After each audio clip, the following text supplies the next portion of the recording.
कि कर्नाटक के महामहिम राज्यपाल ने, the honourable governor of Karnataka Shri Thawarchand Gehlot ji ने अभी चंद घंटों पहले कर्नाटक के वर्तमान के मुख्यमंत्री सिद्धरमैया जी के खिलाफ केस चले, उनको प्रोसिक्यूट किया जाए, इसकी परमिशन उन्होंने ग्रांट किया है।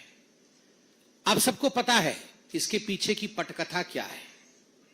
कुछ दिनों पहले मुदा लैंड स्कैम, मुदा मतलब मैसूरू अर्बन डेवलपमेंट का ये जो अथॉरिटी है, ये जो पूरा मैसूरू में लैंड अलॉटमेंट देखती है, उसकी डेवलपमेंट को देखती है, उसमें किस प्रकार लैंड अलॉटमेंट में घोटाला हुआ है यह उजागर हुआ था।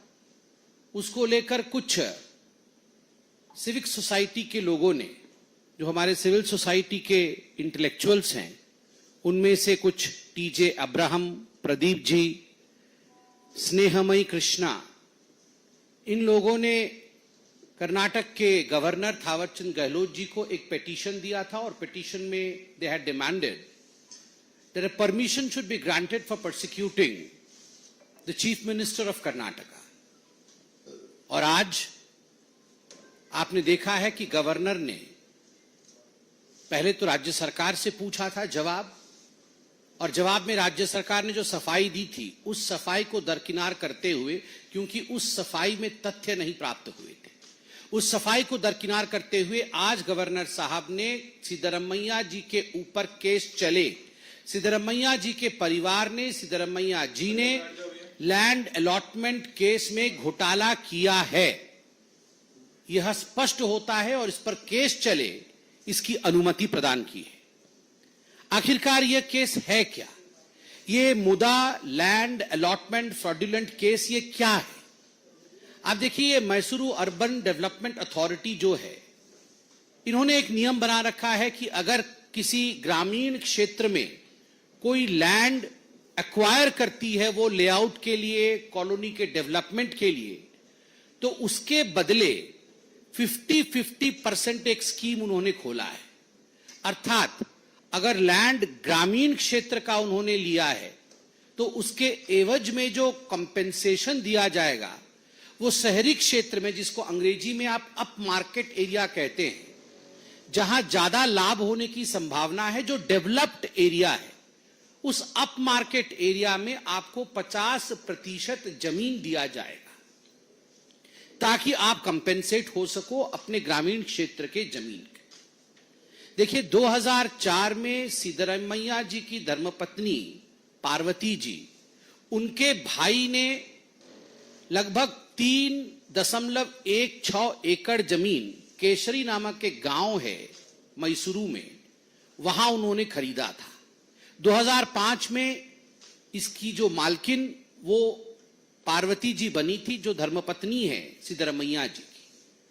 बाद में खैर ये मालूम पड़ा कि ये लैंड ट्रांसफर डील हो ही नहीं सकता था, क्योंकि ये दलित की भूमि थी। और हाल फिलहाल में ये पूरा केस उजागर इसलिए हुआ क्योंकि जिस व्यक्ति की ये 3 एकड़ जमीन थी, उस व्यक्ति ने इसे रिक्लेम किया मुदा से कि मुझे ये जमीन वापस दिया जाए, मुझे ये जमीन नहीं बेचना था, फ्रॉडुलेंट तरीके से मुझसे ये जमीन लिया गया है।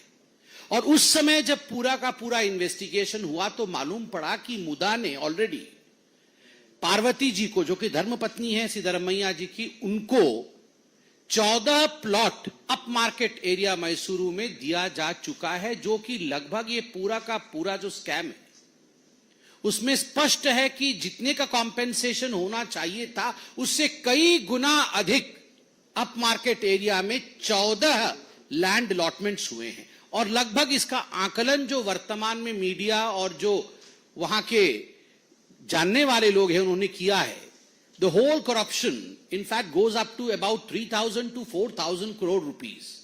ये 3,000 से 4,000 करोड़ रुपए का घोटाला है। आप सोच के देखिए, इनका कोई 50 करोड़ 100 करोड़ का घोटाला होता नहीं है, उतनी की तो ये कॉफी पी जाते हैं।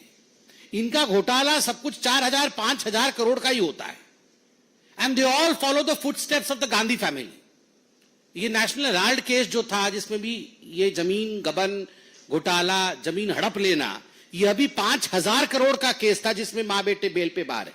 बेल पे बाहर है ना, दोनों बेल पे बाहर है, अक्यूज नंबर 1 और अक्यूज नंबर 2। सोनिया जी अक्यूज नंबर 1 है और राहुल जी अक्यूज नंबर 2 है।